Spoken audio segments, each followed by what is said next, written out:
오늘은 성경과 신앙 고백으로 사회 현상 읽기 세 번째 시간입니다.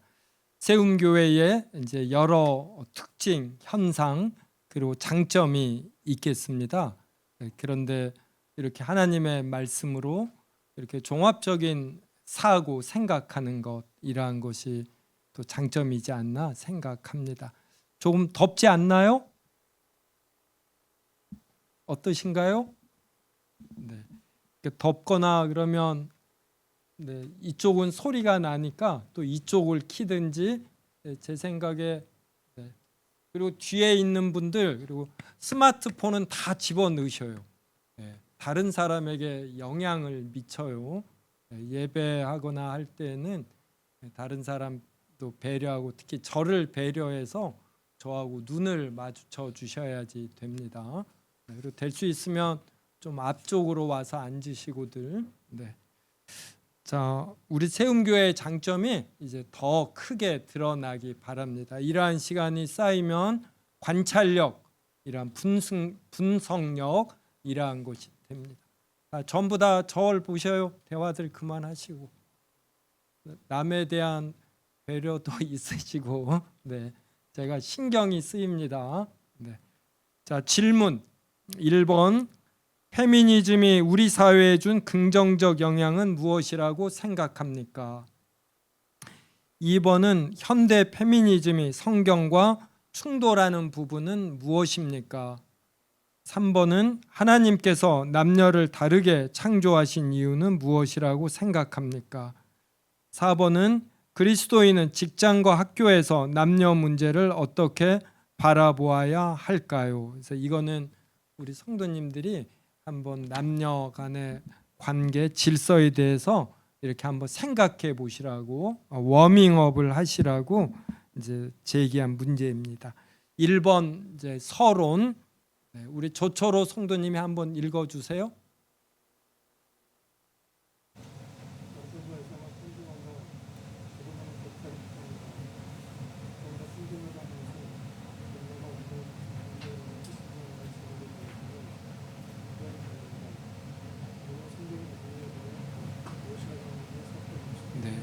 평등하다는 것은 남성과 여성은 평등하다. 여기에 대해서 다른 생각을 갖는 사람은 없습니다.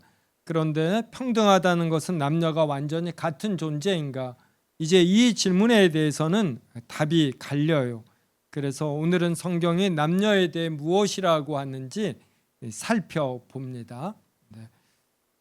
여기서 이제 성경이 무엇이라고 하는가? 그래서 우리는 경험이나 또 현재의 문화, 관습 이제 이것을 넘어서서 성경이 무엇이라고 하는가 살펴봅니다. 그래서 우리에게는 늘 이제 성경이 기준이 됩니다. 페미니즘이란 무엇인가 이제 정의가 나옵니다. 우리 곽혜진 집사님 읽어 주시겠어요? 여성에 대한 차별을 제거하고 여성의 권리와 지위를 향상시키려는 사회 정치 문화 운동입니다. 여성들은 역사 속에서 교육받지 못했고 투표권이 없었고 사람권도 없는 경우들이 많았습니다. 페미니즘은 이러한 차별을 개선하려는 운동으로 시작되었습니다. 그래서 페미니즘은 여성에 대한 차별을 제거한다. 그리고 여성의 권리와 지위를 향상시키는데 이게 사회, 정치, 문화 운동으로 나타났습니다.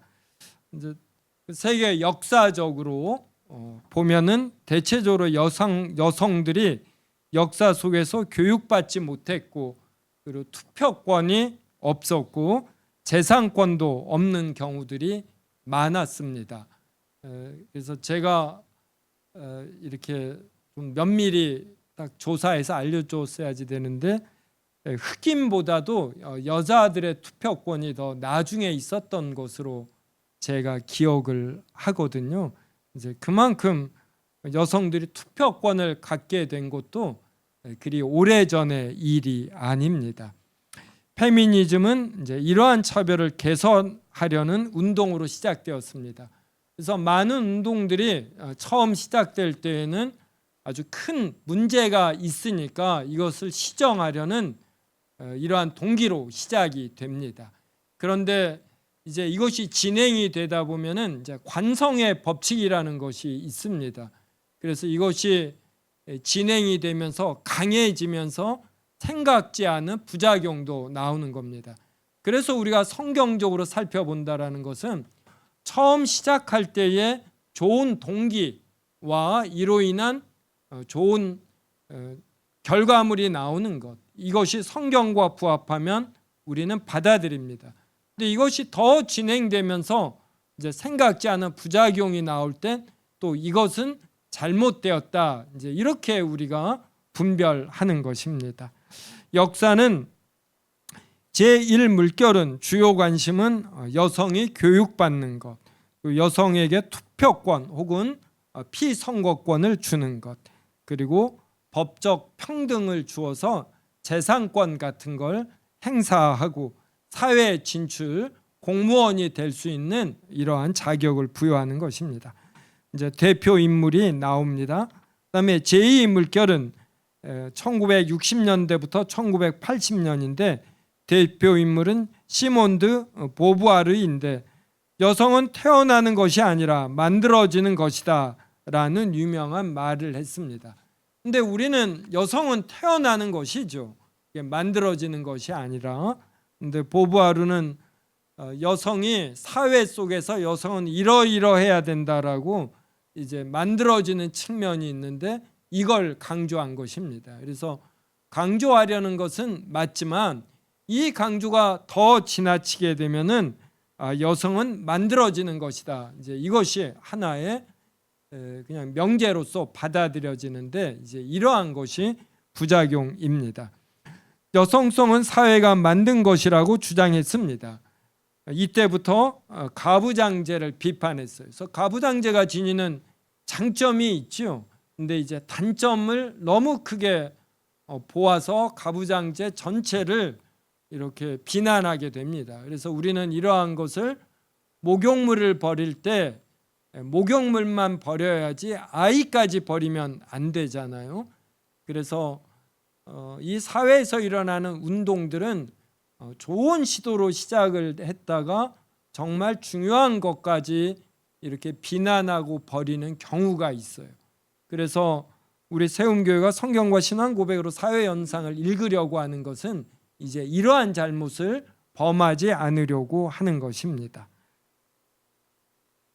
그래서 가부장제 비판, 낙태권, 성혁명 등이 페미니즘의 중심이 됩니다. 제3물결은 1990년 이후인데 주요 주장은 성별의 다양성, 개인의 성결정입니다. 젠더는 사회적 구성물이라고 봅니다. 여기서 LGBTQ 플러스 운동과 연결됩니다. 그래서 밑에 각주 보면은 L은 레즈비언입니다. G는 게이예요. 그래서 이 게이는 남성 동성애자를 뜻하는데 동성애자 전체를 지칭하기도 합니다. B는 바이섹슈얼, 그래서 남성과 여성 모두에게 혹은 둘 이상의 성별에 이끌리는 사람으로 한글로는 양성애자 그럽니다.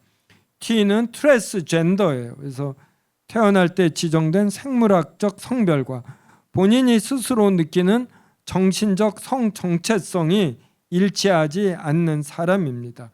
Q는 퀴어, 그래서 성소수자 전반을 당당하게 아우르는 포괄적인 단어입니다. 그래서 이제 이 LGBTQ 이제 이러한 것 등이 좀 많이 나가는 것이다, 좀 이렇게 볼 수가 있지요.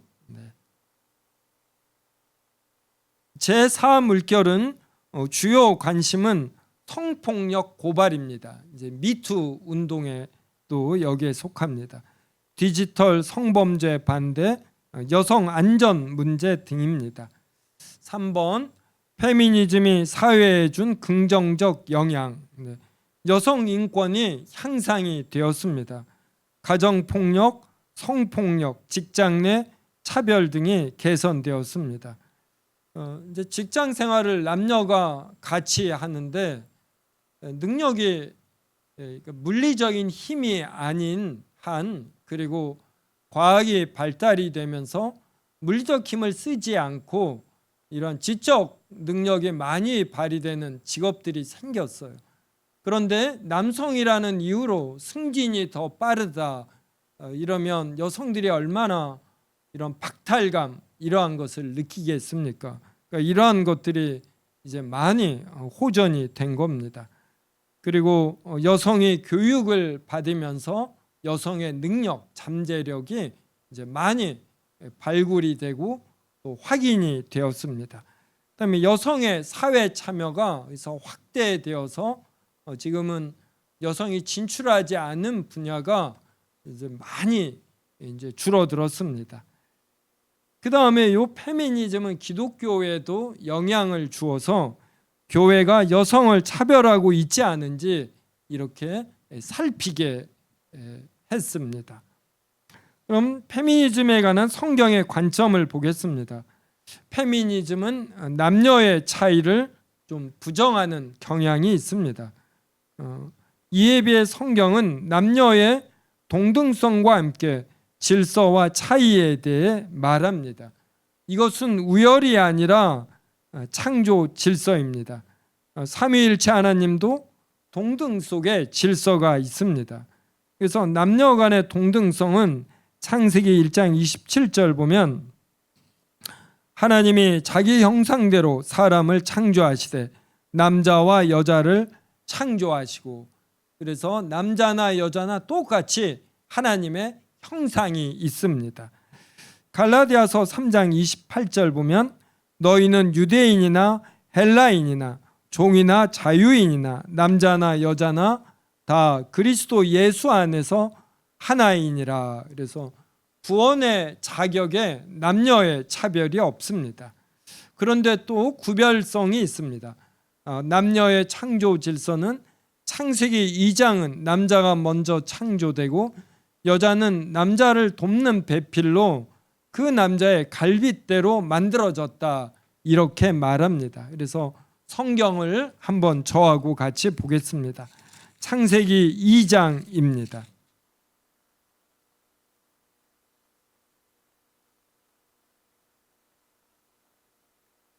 (2장) 20절서부터 25절, 창세기 2장 20절부터 25절을 저와 한 절씩 읽겠습니다. 아담이 모든 가축과 공중의 새와 들의 모든 짐승에게 이름을 주니라. 아담이 돕는 배필이 없으므로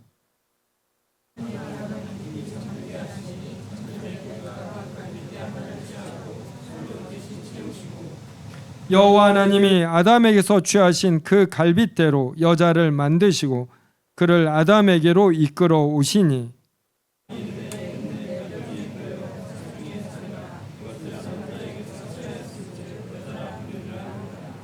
이러므로 남자가 부모를 떠나 그의 아내와 합하여 둘이 한 몸을 이룰지로다.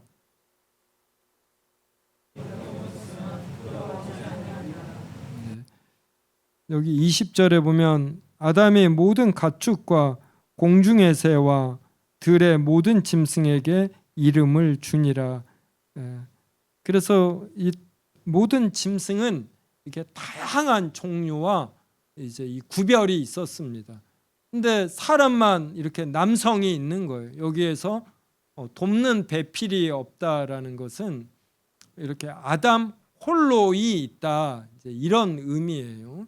이렇게 같이 도와가면서 할 이런 대상자가 없다, 이제 이 의미가 더 강해요.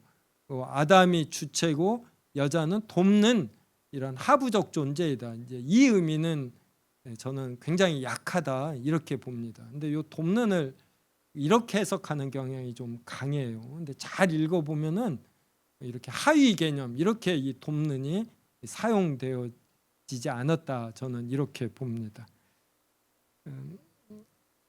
그리고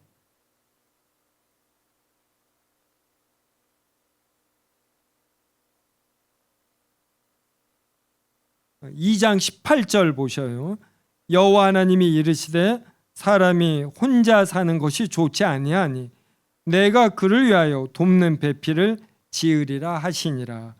그래서 2장 17절까지는 계속 좋다 좋다 좋다 이게 나왔어요.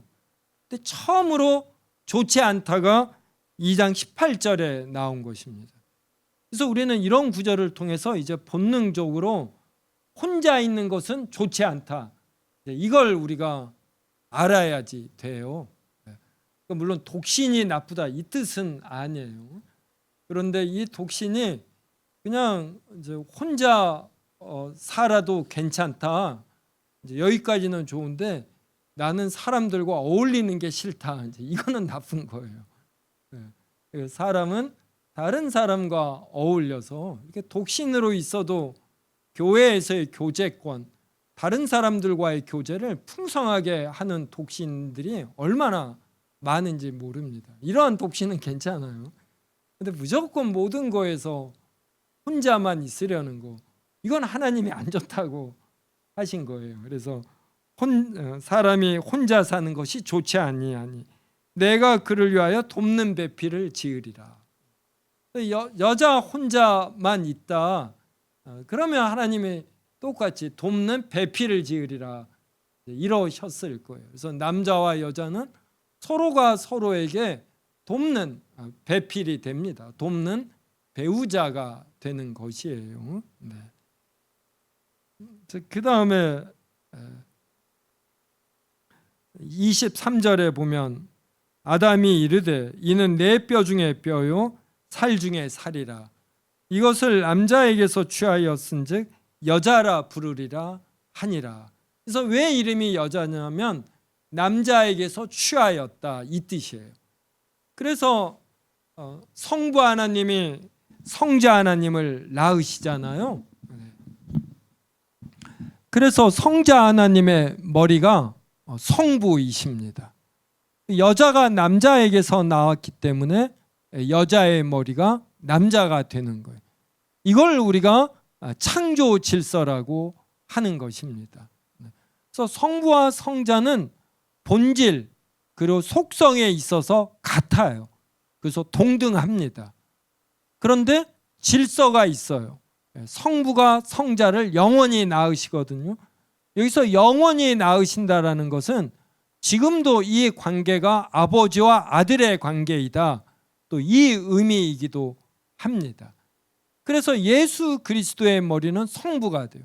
능력이 떨어져서가 아니라 이런 성부, 성자, 성령의 영원한 존재 방식이 이런 형태예요. 그러면 세 분의 관계가 영원한 관계가 이러면 이제 이 시간과 공간을 만드시고 이런 만드심에서부터 이제 일을 할 때 이 방식이 성부, 성자, 성령에게 차이가 있습니다. 그래서 이것을 이제 성경이 좀 전치사로 표현을 하는 거예요. 성부는 스스로 존재하시거든요, 영원히. 그래서 뭘 작정하시고 이걸 계획하시고 이루시는 일을 합니다. 그리고 성자는 피조물을 향해서는 스스로 존재하시지만 성부와의 관계에서는 성부가 나으십니다. 그렇기 때문에 우리의 구원 사역에서도 사람이 되는 일을 성부나 성령이 아니라 성자 하나님이 하시는 것이에요. 이제 이래서 남자에게서 여자가 나오니까 이것이 일종의 남녀의 영원한 관계가 되거든요. 이제 만들어진 이후서부터. 그래서 이 땅에서 이제 해지하는 일도 남자와 여자 간에 이제 이러한 성격이 어느 정도 이제 반영이 되겠죠. 그래서 이제 지금은 이게 많이 깨졌지만 그래도 지금도 이게 상당 부분 작동이 돼요. 그래서 남편을 바깥 사람, 여자를 안 사람 이제 이렇게 표현을 하는 것입니다. 그리고 둘이는 결혼을 하면 한 몸이 되는 거예요. 성부와 성자와 성령도 성부가 성자 안에, 성자가 성부 안에 있듯이 남녀도 이러는 거예요. 그래서 이제 최태원 씨와 노소영 씨의 그 이심이 1조 얼마인가를 재산을 분할하라 그랬습니다. 근데 대법원에서 이제 파기 환송해서 2심이 이번에 9,440 몇 억이에요. 한 몇천억이 깎였죠. 근데 저는 남녀가 이혼할 때 구체적으로 재산 형성에 얼마나 기여했는가, 이걸 너무 따지면 안 된다고 봐요. 성경적으로는 남녀가 결혼을 하고 한 3년이나 5년이 지나면 재산은 무조건 50대 50이 되어야지. 이게 성경적입니다. 그래서 빌 게이츠가 머무 사는 곳이 워싱턴 주예요. 캘리포니아 그 위에 주도가 시애틀이잖아요. 거기에 빌 게이츠가 삽니다. 거기에 있는 주법이 남녀가 결혼하고 3년인가 5년이 지나면 50대 50으로 분할이에요. 이게 성경적인 것입니다. 그래서 우리는 무엇을 판단할 때 이렇게 성경이 무엇라고 말하는가, 성경이 말하는 원리가 무엇인가, 이제 이것을 파악하려고 해야지. 그리고 저는 계속해서 이제 이것을 전하려고 합니다. 근데 성경이 말하는 것이 이미 사회에 보편화된 제도와 문화와 관습과 어긋날 때 이 성경적인 내용을 말하는 게 쉽지 않아요. 저도 5 자녀 중에 딸이 셋입니다. 그러니까 딸에 대한 편견 이런 거 없어요, 저. 그런데 성경이 여자의 머리는 남자라고 합니다. 이것은 절대로 능력 차이를 말하는 게 아니에요. 일종의 질서인 겁니다, 질서. 부모가 자녀보다 먼저 낳아서 자녀를 낳습니다. 그럼 질서가 뭐예요? 자녀는 부모에게 순종하는 거예요. 부모는 사랑으로 자녀를 가르치는 것입니다. 그래서 남녀 간의 이 질서가 여자의 머리가 남자니까 순종을 여자가 남자에게 하고 남자는 자기 목숨을 바쳐 여자를 사랑하는 거예요. 그러니까 둘 다 서로 사랑하는 건데 이 사랑의 방식이 이 창조 질서에 따라 조금 다르게 표현이 되는 것이죠. 그래서 앞으로도 사회 현상을 해석할 때 지금 말한 이러한 원리가 계속해서 작동이 되는 것이에요. 그래서 성경 전체를 통해서 각 현상에 대해서 무엇라고 말하는가, 이거를 읽어내는 능력이 우리에게 필요하다 하겠습니다. 그 다음 2번 동그라미 2번, 페미니즘은 성 역할을 모두 사회가 만든 것이라고 봅니다. 인간 사회를 억압하는 남성을 기득권으로 봐요. 억압받는 여성을 이제 피해자로 봅니다. 이거의 대립 구도로 전환하여 가부장제를 타도해야 할 절대악으로 이제 보는 경향이 있어요. 이제 이것도 다양한데 이렇게 강하게 보는 또 이런 그룹이 있습니다. 현대 페미니즘은 성별까지 문화가 만든 것이라고 주장하는 경우가 있습니다. 그러나 성경은 남자와 여자는 창조부터 구별된다고 말합니다. 가장 심하게 남녀를 차별하신 분은 하나님이십니다. 아이는 남자가 아니라 여자가 낳는데 이는 하나님께서 정하신 질서입니다. 신체의 구조와 기능 차이도 하나님께서 정하신 창조 질서입니다. 인간의 근본 문제는 남녀 간의 권력 구조가 아니라 죄입니다. 남성과 여성 모두 하나님 앞에 죄인이며 타락의 결과로 서로를 지배하고 갈등하게 되었습니다. 그래서 해결책은 이러한 사회, 정치, 경제적의 구조적 혁명이 아니라 예수 그리스도를 통한 대속과 마음의 변화입니다. 제가 개인적으로 좋아하는 종목인 탁구 종목은 남녀 간의 기량 차이가 좀 적은 편이에요. 탁구는 힘도 필요로 하지만 이 기술이 굉장히 중요합니다. 공이 2.5g이라 여자도 웬만큼 힘이 있으면 남자와의 시합에서 이겨내요. 그래서 초등학생이 실업선수, 대학생까지도 이길 수 있는 몇 안 되는 종목 중에 하나가 탁구입니다. 그런데 테니스는 남녀 간의 기량 차이가 심해요. 이게 기술이 아니라 테니스는 힘이 중요합니다. 그래서 통계적으로 보아도 남자 테니스에서 아시아 선수가 우승하는 경우가 극히 드물어요.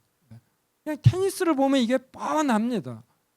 동양계 남자가 서양계 남자보다 순간적인 파워, 폭발력 면에서 떨어져요. 이걸 우리가 부인하면 안 됩니다. 나타나는 통계적으로 너무나 분명하게 드러나요. 근데 남녀 간에도 힘 차이가 있어요. 그래서 테니스에서는 세계 1위가 남자 몇 위와 시합이 가능하냐면 현역 선수하고는 여자 1위가 거의 못 해봐요. 은퇴한 선수가 여자 1위하고 합니다. 그래도 이기는 경우가 많아요. 그리고 축구 같은 경우는 우리나라 여자 국가대표가 누구와 염습 시합을 하냐면 중학생입니다. 고등학생하고도 안 돼. 그냥 몸싸움하고 달리기를 하면 여자 국가대표가 못 따라요. 그 골 때리는 여자들 있죠. 그 시합 그거 보셔요? 그 여자들끼리만 있으니까 여자들이 잘하는 것처럼 보이지.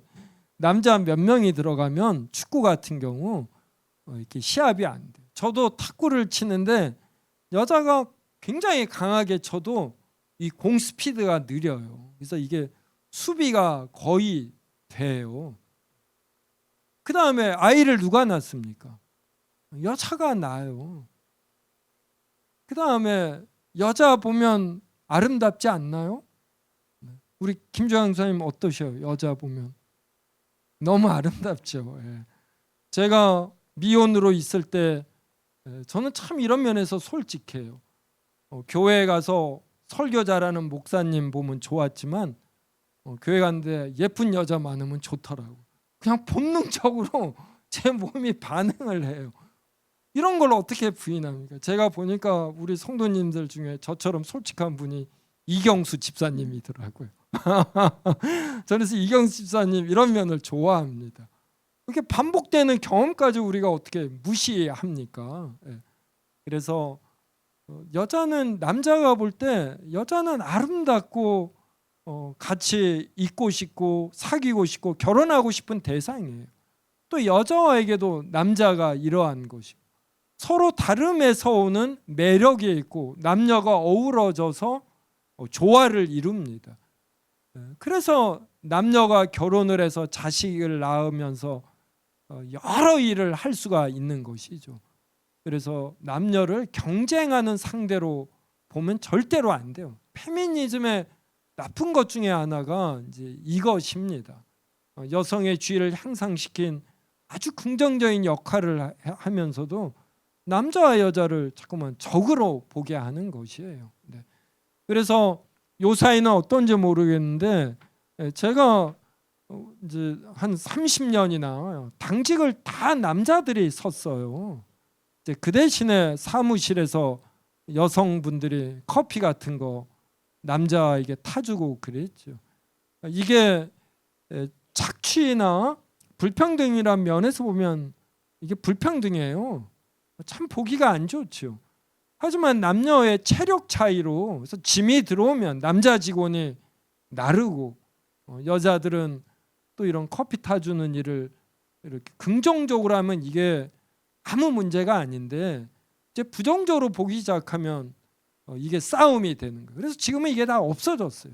네, 그래서 저는 전철 같은데 타면 여자 근처에도 안 갑니다. 그냥 남자에게 가고 시비 걸 일을 제가 다 피하죠. 그래서 여자에게 뭐 잘 시키지도 않습니다. 그런데 이게 성경이 말하는 원리 이러한 거는 우리가 보자 이제 이런 측면입니다. 네.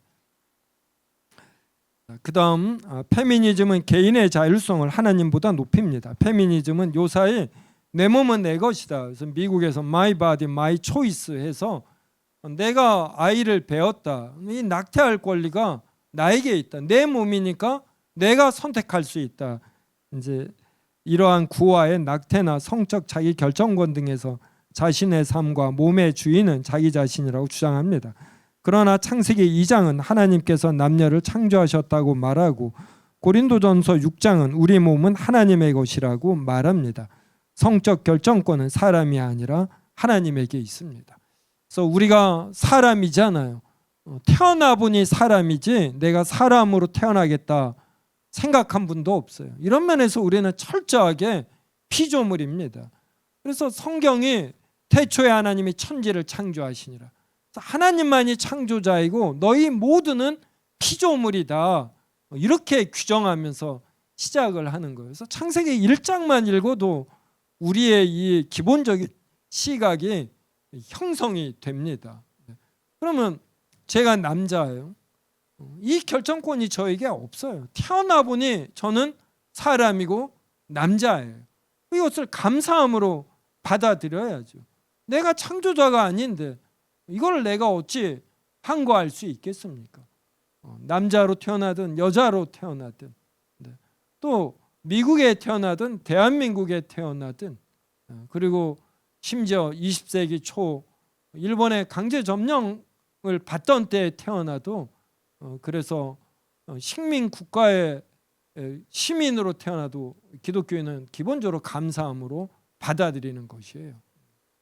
그래서 우리는 이렇게 하나님의 섭리를 기본적으로 인정해야지 됩니다.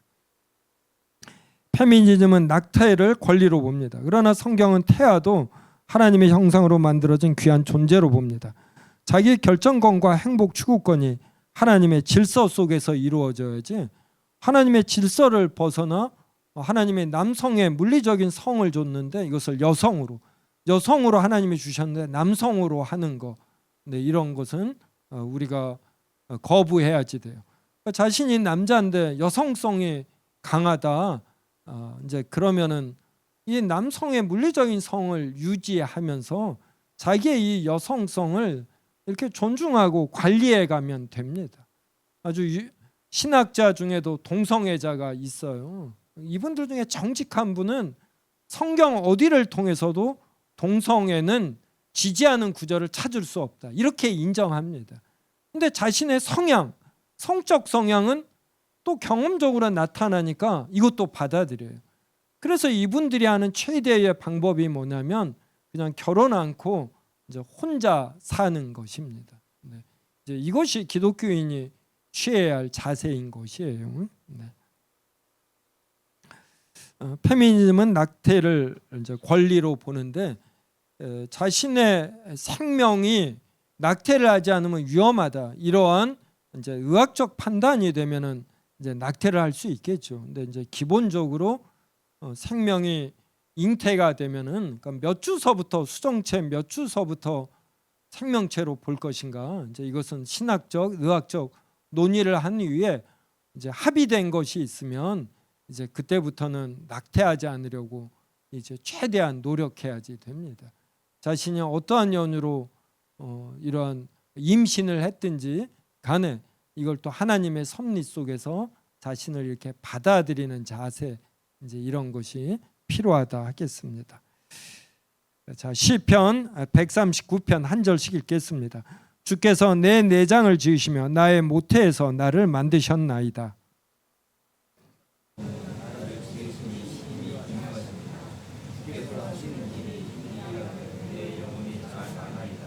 내가 은밀한 데서 지음을 받고 땅의 깊은 곳에서 기이하게 지음을 받은 때에 나의 형체가 주의 앞에 숨겨지지 못하였나이다.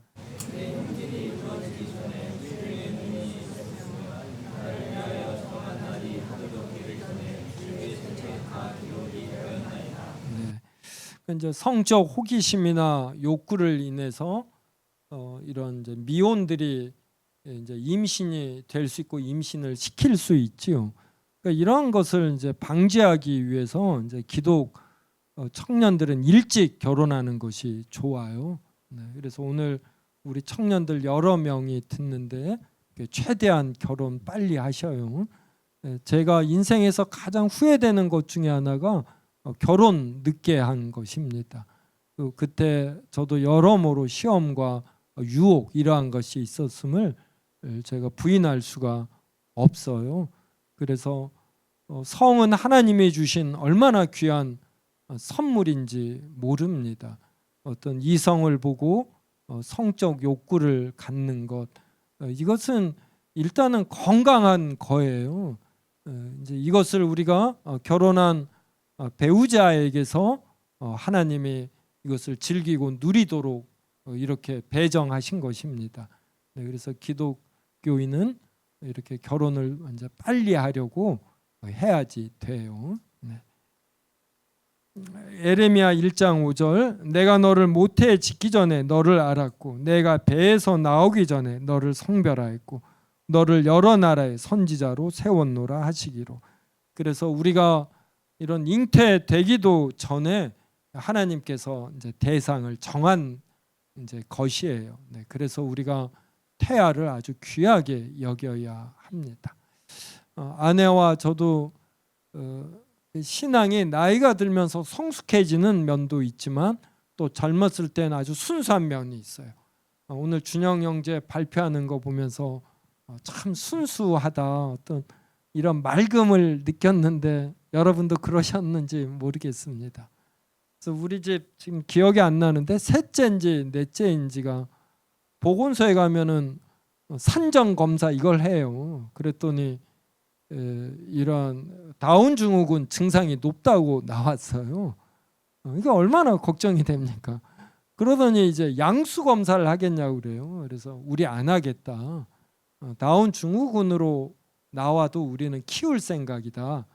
그래서 더 검사 안 했습니다. 그래서 저는 요사이 산부인과에서 너무 과잉 진료한다 이렇게 생각을 합니다.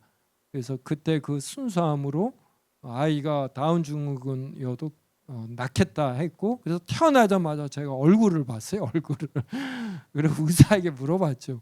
얘 다운 증후군 아니죠? 그랬더니 간호사가 놀라서 뻔히 쳐다보더라고요. 대강 보면 아나 봐요. 그래서 아니라고, 염려하지 말라고 그러시더라고요. 네.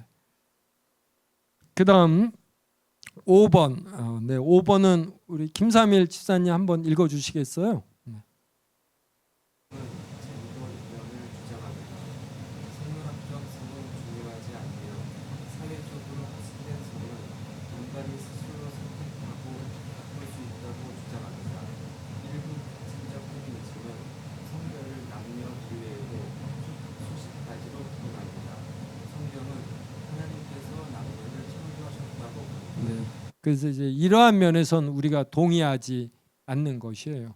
요사이 기능 고등학교 있습니다. 관광 고등학교, 또 미용 고등학교. 근데 이런 곳에 들어간 학생들이 그 미용 고등학교에 가서 한 6개월이나 1년 하면 거의 배울 거 배웁니다.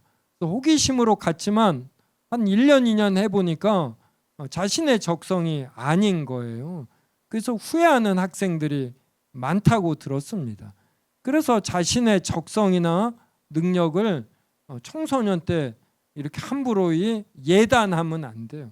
그래서 성자기결정권도 성장하는 중에 자신이 남자인데 여성인 것 같다. 근데 이게 오래 가는 게 아닙니다. 그래서 특히 신자는 하나님이 주신 자기의 성, 이걸 기본적으로 존중해야지 돼요. 자신의 이러한 감성에 따라서 이 물리적 성을 맞추려고 하면 안 됩니다. 물리적 성에 맞추어서 자신의 이러한 감성, 느낌을 맞추어가는 이제 이런 훈련을 해야지 돼. 이런 훈련이 우리가 거짓 증언하지 말라. 그러면 이게 뭘 의미하냐면 이게 진실만을 말해야 된다. 확인되지 않은 걸 말하면 안 된다. 근데 사람은 확인되지 않은 것을 다른 사람을 향하여 나쁜 내용 쪽으로 말하고 싶은 욕구가 있어요. 근데 이게 옳지 않거든요. 그러면 이 말씀에 따라 자신의 입을 제어하는 것입니다. 이게 쉽지 않죠. 이걸 우리는 계속 노력하는 거예요. 살인하지 말라. 여기는 욕이 포함이 됩니다. 분노하는 거. 이게 억제하는 게 쉽지 않은데 이 노력을 하듯. 그래서 성적 결정권에 있어서도 하나님이 주신 이 물리적인 성, 육체적 성, 이에 맞추어 자기의 감성, 자기의 느낌 이러한 걸 맞춰 가야지 돼요. 그 다음에 6번은 배영일 성도님이 한번 읽어주세요. 성경은 남성 우월주의도 급진적 페미니즘도 지지하지 않고 다음을 말합니다. 남녀는 하나님의 형상으로서 존중합니다. 남녀는 서로 다릅니다. 남녀는 동등하지만 역할과 기능은 다르게 지음받았습니다. 남자와 여자는 지배와 피지배의 관계가 아니라 서로의 부족함을 채우는 보완적인 돕는 관계입니다. 서로 섬기도록 창조되었습니다. 신자는 사회의 네, 성경 구절 읽어주세요. 에베소 5장 22절 그리스도를 경외함으로 피차 복종하라. 네, 감사합니다. 이건 제가 설명하겠습니다. 에베소서 5장 21절 이거 다음에 무슨 구절이 나오냐면 남편과 아내가 나와요. 그 다음에는 뭐가 나오죠? 부모와 자녀. 그 다음엔 상사와 부하. 그래서 사람이 사는 곳은 결국 관계가 남편과 아내, 그리고 부모와 자녀, 그리고 상사와 부하 이렇게 됩니다. 근데 이 모든 관계가 기본적으로 어떠해야지 되냐면 그리스도를 경외함으로 피차 복종하는 거예요. 또 저도 이 말씀을 제가 많이 명심하려고 합니다. 그래서 목사도 성도에게 어때야지 돼요? 복종하려는 자세를 가져야지 돼요. 저는 나이 어리다고 쉽게 반말 잘 하지 않습니다. 그리고 식당 같은 데 가서도 종업원들에게 굉장히 친절하게 대하려고 노력을 하는 거예요. 이러한 것들이 이렇게 몸에 배어야지 되고, 그리고 이런 걸 잘하는 사회가 성숙한 사회가 됩니다. 그리고 그러한 사회는 경제적으로 좀 못 살아도 기본적으로 좀 안정과 평안이 있는 것이에요. 네. 그다음 디귿, 신자는 사회의 문화와 간습도 존중해야 하지만 궁극적으로 성경에 말하는 여자상을 따라야 합니다. 성경은 여자의 다양한 능력과 활동상을 말하므로 현재의 문화와 관습으로 여자의 활동상을 재단해서는 안 됩니다. 그래서 이거에 관하여 잠언 31장이 잘 말해줍니다. 이거 읽고 결론 읽음으로 오늘 말씀 마치도록 하겠습니다. 잠언 31장 현숙한 여인 10절서부터 31절까지 저와 한 절씩 읽겠습니다. 누가 현숙한 여인을 찾아 얻겠느냐? 그의 값은 진주보다 더하니라.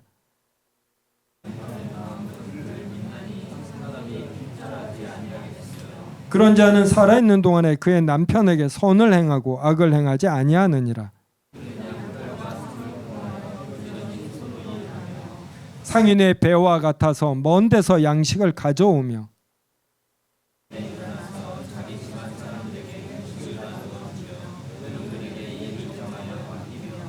밭을 살펴보고 사며 자기의 손으로 번 것을 가지고 포도원을 일구며 자기의 장사가 잘 되는 줄을 깨닫고 밤에 등불을 끄지 아니하며 그는 공고한 자에게 손을 펴며 궁핍한 자를 위하여 손을 내밀며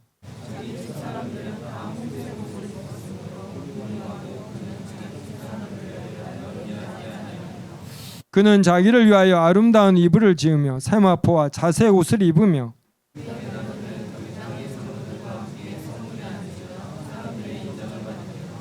그는 배로 옷을 지어 팔며 띠를 만들어 상인들에게 맡기며 입을 열어 지혜를 베풀며 그의 혀로 인애의 법을 말하며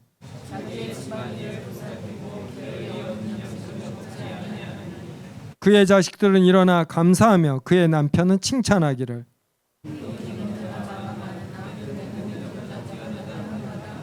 고운 것도 거짓되고 아름다운 것도 헛되나 오직 여호와를 경외하는 여자는 칭찬을 받을 것이라.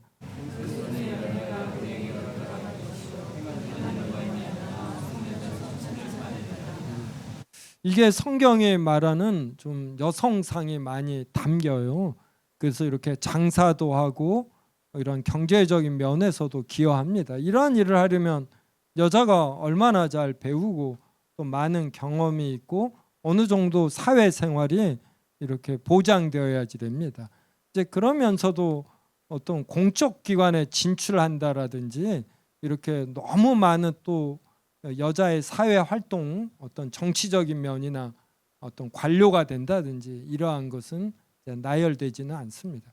그 시대상에 반영된 표현이라고 볼 수도 있지만 남성과 여성의 또 다름이 이렇게 표현된 것이다.